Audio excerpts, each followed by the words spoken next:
Fox News has learned the widow of the Orlando gunman told investigators she knew about her husband's plan to kill patrons at the Pulse nightclub. Sources tell Fox that she also told the FBI agents she was with him when he bought ammunition. Other reports allege she even drove him to the gay club to scope it out. So, could she now face serious charges? Lise Wheel is a former prosecutor and a Fox News legal analyst. Bob Bianchi is a criminal defense attorney and partner at the Bianchi Law Group. Welcome. Thanks for being here. Good to be with you. So what about it? I mean, if she knew in advance, shouldn't she face some kind of charges? Maybe. The question is, could she be charged as a conspirator? And to be charged as a conspirator, you have to show that she provided material support to him, right?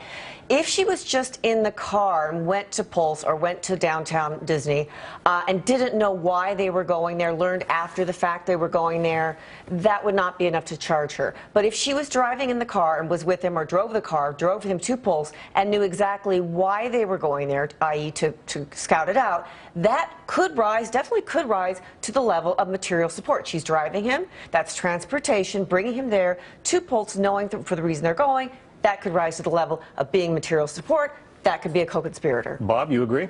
Yeah, absolutely. I mean, and it just takes the slightest amount of material support in order to support a prosecution for aiding and abetting, which doesn't mean that you have to actually perpetrate the crime. It just means that you had to assist. And if you do, you are considered as equally guilty as the person that actually carries the crime out. If it is true that she was going around with him scouting these locations and then later was there when he was purchasing weapons, it is a no-brainer that the prosecutors are going to ultimately wind up charging her with aiding and abetting this horrific event. All right, but let's say, Liz, that, you know, I'm riding in a car with my buddy and he says, hey, why don't you let me out on the corner? I'm going to go rob that bank. And I just sit there and do nothing. I mean, you're telling me the police couldn't charge me with a crime? No, no. At that point, you knew what you were doing, right? You had brought so him there. But if she knew in advance that he was going to do this. No, that's my point. If she drove him there and knew, she drove him to Pulse, knowing that the reason that they were going there was for him to assess out the place for this massacre, then that is material support. If she's just driving with him to Pulse, hey, let's go to a nightclub, let's go to have some fun at Pulse, and she has no idea why they're driving there, then that's not material support. She's got to have known at the time, just like your bank robbery hypo, you knew while you were driving him there that he was going to go rob the bank. Now, your knowledge is a little different because that just happens 30 seconds, you know, when he gets out of the car, hey, I'm going to go rob that bank. Then you knew, then you got to call the cops. But it's a little different in the hypothetical where she's actually going to the Pulse knowing that that's what he's going there for.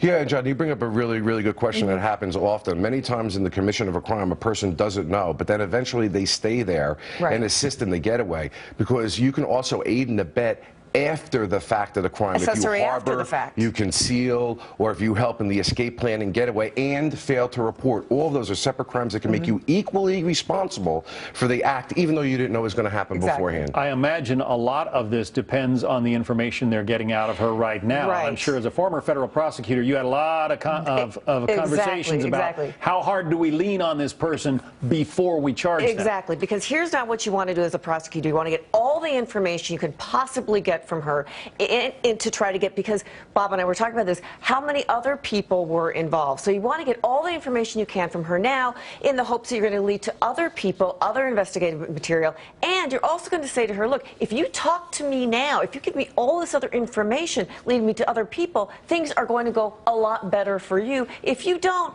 you're looking at maybe life in prison, lady. But we know from the story of his first wife, to whom he was married for just a few months, that he was abusive. Is it possible that some kind of spousal abuse here might change the possibility that the second wife, the current wife, is going to get charged? No, not in the least, in my opinion.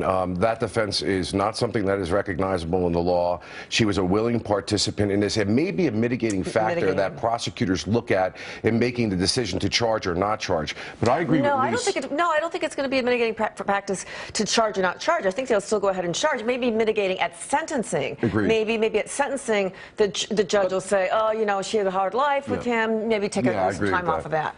That and her cooperation Right, are going exactly. to be very significant. But the bottom line here is that the prosecutors need to send a message to people. Yes. If you know about anybody who's doing this, planning it, and you don't report it, then you are going to go to jail. Absolutely. And by the way, the Congress should change the law that if you know about this is happening, even before the crime is committed, Right. and you do not report it, you are equally culpable or responsible. They should change the Good Samaritan. They should make Good Samaritan laws. I mean, because we don't have enough Good Samaritan. They're called Good Samaritan laws out there. If you know about something, especially as heinous as this, and you don't report it, there should be laws against that. Agreed. There are going to be a lot of things changing coming out of this terrible attack, I think.